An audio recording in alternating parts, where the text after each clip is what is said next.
Hai, saya Palmanjas dan selamat pagi untuk calon pengangguran hebat. Ayo bangun pagi, coba kita berpikir kembali. Ngapain kita bangun pagi cok, orang nganggur goblok. Hahaha.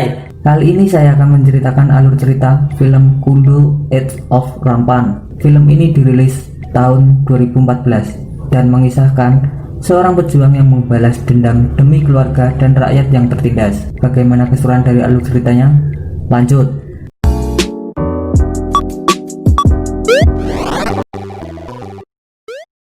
Film ini diawali dari sebuah scene yang memperlihatkan seorang pejabat sedang berpesta di rumahnya. Para tamu kehormatan satu persatu memberikan hadiah istimewa untuknya. Salah satu tamu memberikan gading gajah terbaik sebagai hadiahnya. Ada juga yang menghadiahkan sebuah teropong untuknya. Pesta itu berlangsung meriah dan memperlihatkan betapa kuasanya pejabat itu. Sementara itu, di luar rumahnya keadaan terbalik tengah terjadi. Beberapa orang yang terlihat seperti rakyat jelata sedang meminta kebaikan hati pada jabat itu untuk memberikan makanan kepada mereka. Sementara itu di dalam rumahnya, pejabat itu merasa senang karena mendapat hadiah yang sekian banyak. Ketika dia masuk ke kamarnya, seorang tak dikenal sedang duduk di sana memakai sebuah topeng. Pejabat itu merasa ketakutan dan menyuruh pengawalnya untuk melindungi. Tetapi pengawal itu ternyata adalah teman orang yang memakai topeng tadi. Di luar, seorang wanita memberikan minuman pada seorang pengawal dan tiba-tiba dibuat mabuk olehnya. Wanita itu bernama Mahyang. Mahyang tiba-tiba memukul seorang pengawal dan mulai terjadi keributan di sana. Ternyata semua ini adalah pemberontakan yang dilakukan oleh sekelompok orang yang bernama Kundo. Mereka melakukan ini pada seorang pejabat yang korup yang melakukan pemerasan terhadap rakyat kecil hingga melakukan bisnis ilegal. Maka dari itu Kundo ini melakukan pemberontakan dan mengambil semua makanan dan harta benda milik pejabat itu, lalu dibagikan pada rakyat miskin. Tak hanya itu, pejabat itu pun dieksekusi hukuman pancung atas semua kesalahannya. Para Kundo ini diibaratkan seperti Robin Hood, mencuri dari orang kaya dan membagikan hartanya pada orang miskin. Sementara itu, scene berpindah pada seorang pemotong daging ternak bernama Dolce. Setiap hari dia bekerja memotong daging hewan dan mengantarkannya pada para bangsawan dan pejabat. Suatu hari ia mengantarkan daging kepada seorang bangsawan yang kaya raya. Tiba-tiba seorang kepala pelayan di rumah bangsawan itu menawarkan suatu pekerjaan untuknya. Dia pun diajak untuk menemui anak dari bangsawan tersebut.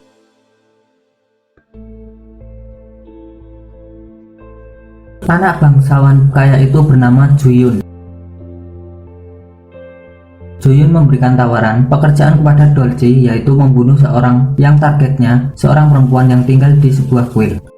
Karena merasa dirinya hanya seorang pemotong daging rendahan dan tak kuasa menolak perintah dari seorang bangsawan, dia pun menyanggupi pekerjaan tersebut. Pada malam harinya, Dolce mulai melakukan tugasnya. Dia pergi ke kuil itu dan mengendap-endap memeriksa kamar-kamar yang ada dan mengintip ke dalam. Di sebuah kamar, akhirnya dia melihat seorang wanita yang sedang tertidur. Dengan perlahan, dia membuka pintu dan masuk ke kamar itu. Dia pun langsung mengacungkan pisau dan bersiap untuk membunuh wanita itu. Namun ada keraguan dalam dirinya sehingga dia hanya diam terpaku. Lalu wanita itu tiba-tiba terbangun, langsung panik dan kabur keluar. Di luar, seorang kepala kuil di sana melihat Dolce dan menghentikannya. Kepala kuil itu menasihati Dolce, namun dia tak mau mendengarkannya dan pulang. Di rumah Dolce, kepala pelayan sudah menunggu karena menginginkan berita apakah wanita itu sudah dibunuh atau belum. Ia pun bercerita kalau dia tak bisa membunuhnya dan mengembalikan uang yang sudah diberikan kepadanya. Juyun yang mendengar berita ini tak bisa menerimanya. Dia langsung mengutus kepala pelayan tadi dan beberapa prajurit untuk menghabisi Dolce. Dolce yang tak tahu apa-apa tiba-tiba diserang oleh para prajurit. Ibu dan adiknya juga tak luput dipukuli oleh mereka. Mereka bertiga lalu disekap di sebuah gudang. Lalu Dolce melawan mereka, tetapi mereka malah membakar gudang itu. Para prajurit itu lalu mengunci Dolce dan keluarganya di dalam. Sementara api itu terus membesar, lalu seluruh gudang itu terbakar bersama dengan Dolce dan keluarganya. Esok harinya Dolci ternyata masih hidup, namun ibu dan adiknya sudah tewas terbakar. Amarahnya memuncak dan dendam langsung terpancar di matanya. Dia langsung pergi ke tempat bangsawan yang berada dan menantangnya. Yang tidak diketahui Dolci, Juyun adalah seorang petarung handal. Bahkan dia mampu mengalahkan 10 orang prajurit dengan kekuatan dan skill bertarungnya. Dolci tak bisa bertarung. Kini dia dihabisi oleh Juyun sampai para pengawal datang dan menangkap Dolci. Malam harinya, Dolci dibawa keluar untuk dieksekusi karena telah berani berulah melawan bangsawan Juyun. Di tempat eksekusi terlihat sebuah lubang penuh dengan tubuh-tubuh bergelimpangan. Para Algojo bersiap untuk mengeksekusi Dolci, tapi tiba-tiba dari belakang seseorang menyerang para Algojo itu. Dia adalah salah satu anggota Kundo dan mencoba menyelamatkan Dolci. Dolci pun diselamatkan dan dibawa ke tempat persembunyian Kundo. Tempat persembunyian itu berada di antara dua gunung tersembunyi. Dolci pun bertemu dengan para Kundo yang lain dan juga seorang guru yang ternyata adalah kepala kuil yang pernah ditemui tempo hari. Yang membuat semakin terkejut di sana, dia juga bertemu dengan wanita yang dulu Dolci akan bunuh.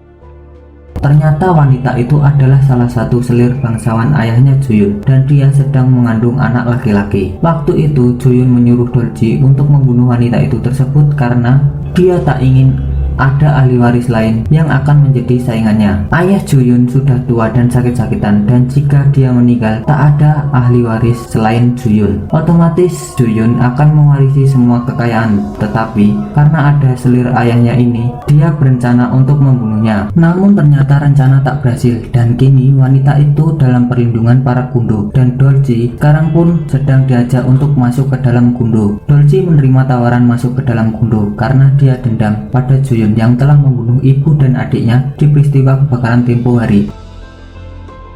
Dan selama 2 tahun dia berlatih bela diri di hutan bambu untuk meningkatkan skill bertarungnya karena suatu hari nanti ia ingin membalas dendam pada Juyun. Sementara itu di tempat Juyun dia makin berulah. Dia berpura-pura meminjamkan padi untuk para rakyat yang miskin untuk digunakan bertani oleh mereka. Tapi ketika mereka tak bisa membayar lahan pertanian mereka, Juyun akan merampas lahannya. Besarnya lahan pertanian yang Juyun rampas tak sebanding dengan pinjaman yang diberikan kepada mereka. Juyun pun sengaja membuat surat perjanjian yang berisi persetujuan kalau mereka tak bisa membayar lahan, mereka akan diberikan secara sukarela, bahkan rela menjadi budak Juyun. Sehingga walaupun mereka meminta keadilan di pengadilan, mereka tetap kalah. Bahkan ada beberapa yang dihukum. Kini Juyun telah memiliki lahan pertanian yang luas sekali dengan cara merampas dari rakyat kecil. Berita ini pun sampai ke telinga ayahnya Juyun dan dia tak suka dengan perbuatan Juyun tersebut. Suatu hari, guru dan 2 orang dari Kundo melewati lahan pertanian itu dan bertemu dengan Juyun. Melihat keadaan para rakyat yang menderita, mereka tak tega dan mencoba berbicara baik-baik dengan Juyun. Tapi dengan sombongnya Juyun berkata kalau jangan campuri urusan orang lain. Guru dan yang lainnya pun kembali ke tempat persembunyian dan langsung berdiskusi mencari cara agar para rakyat bisa bebas dari cengkraman Juyun. Dolci yang kini sudah punya skill bertarung mengajukan diri untuk membunuh Juyun sendirian. Namun yang lainnya tak setuju karena Dolci melakukan itu hanya karena dendam pribadinya. Lalu setelah sekian lama berdiskusi, mereka pun menyusun rencana. Rencana mereka adalah mengirimkan beberapa orang untuk mengetahui di daerah tempat tinggalnya Juyun. Setelah itu beberapa anggota Kundo lainnya menyamar menjadi pengawal istana dan menawarkan diri untuk menjaga rumah Juyun agar tetap aman dari orang-orang yang mengacaunya tadi. Juyun pun tertarik dengan hal itu dan dia mulai melihat seperti apakah para prajurit istana yang akan melindungi rumahnya itu. Di sana, Dolci menjadi salah satu yang menyamar. Ketika Dolci melihat Juyun, ia sudah tak tahan lagi dan menggenggam erat pedangnya erat-erat. Namun, karena teringat kalau ini bukan ajang pembalasan, maka dia bisa menahannya. Lalu ketika tengah malam tiba, kepala pelayan mengetuk kamar Juyun. Ketika pintu terbuka, ternyata Dolci ada di belakang kepala pelayan itu. dan akhirnya bisa menghadapi Juyun secara langsung. Pergelutan pun terjadi dan Dolji mulai mengeluarkan skill bertarungnya. Tapi Juyun memang terlalu tangguh dan Dolji beberapa kali kewalahan menghadapi Juyun.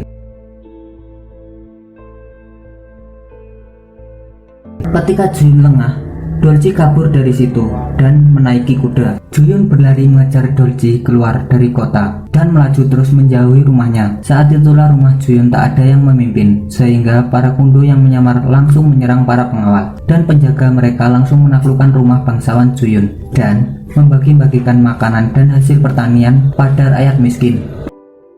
Tentu saja itu membuat para rakyat senang. Ternyata kaburnya Dolji adalah disengaja untuk membuat Juyun jauh dari rumahnya agar para kundo bisa membagi-bagikan makanan untuk para rakyat. Selain itu, Juyun pun terus digiring memasuki perangkap, sehingga di suatu tempat para kundo sudah menunggu Juyun. Juyun masuk perangkap dan dikepung oleh para kundo. Di dalam keadaan terjebak, Juyun melihat anak panah meleset ke arahnya, tapi dia berhasil menghindar. Para kundo yang lain langsung menyerang Juyun, namun Juyun ini terlalu tangguh bagi mereka. Puluhan orang tak bisa membungkam Juyun, bahkan Dolji yang ada di sana ikut terluka dan segera dilarikan untuk diobati. Kini tinggallah Juyun dengan seorang yang ahli bela diri, tapi Juyun masih tetap di atas angin, dan kundo ini berhasil ditusuk dengan pedang Juyun.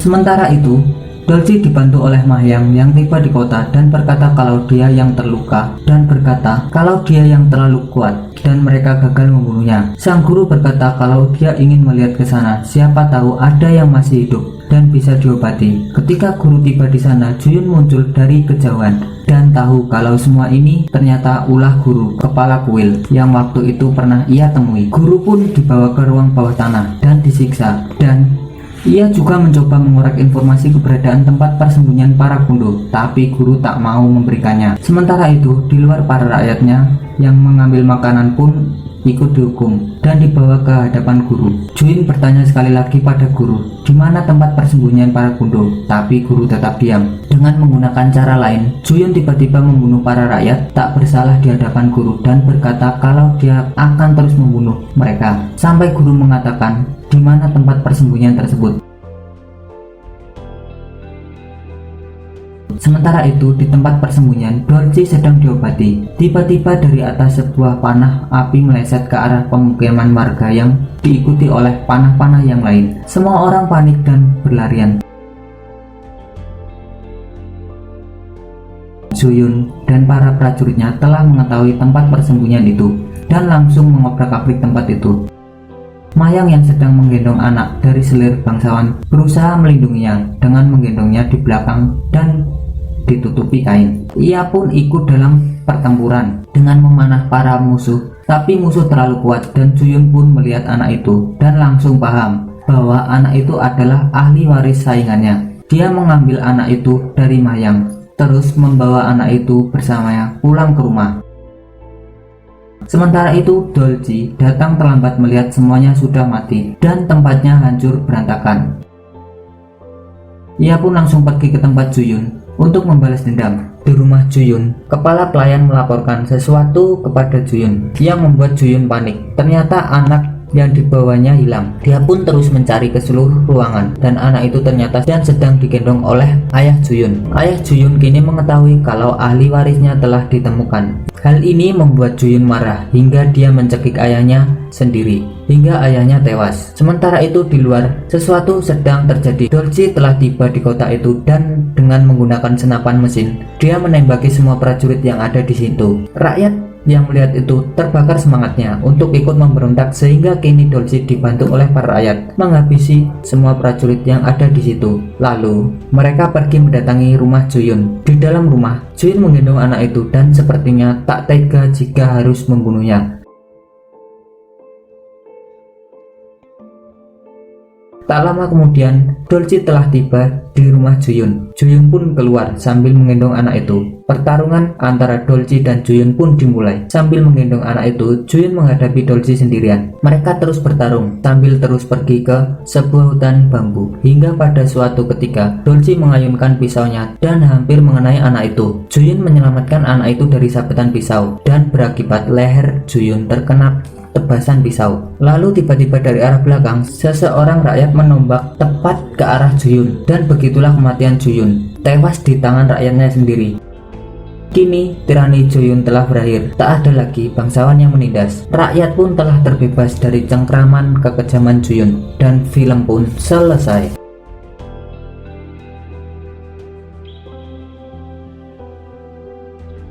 Asu cuk, jingan mantap tenan endingnya. Kira-kira pelajaran apa yang bisa diambil dari cerita film ini? Beritahu saya di kolom komentar. Terima kasih sudah menonton video ini sampai akhir. Bye bye.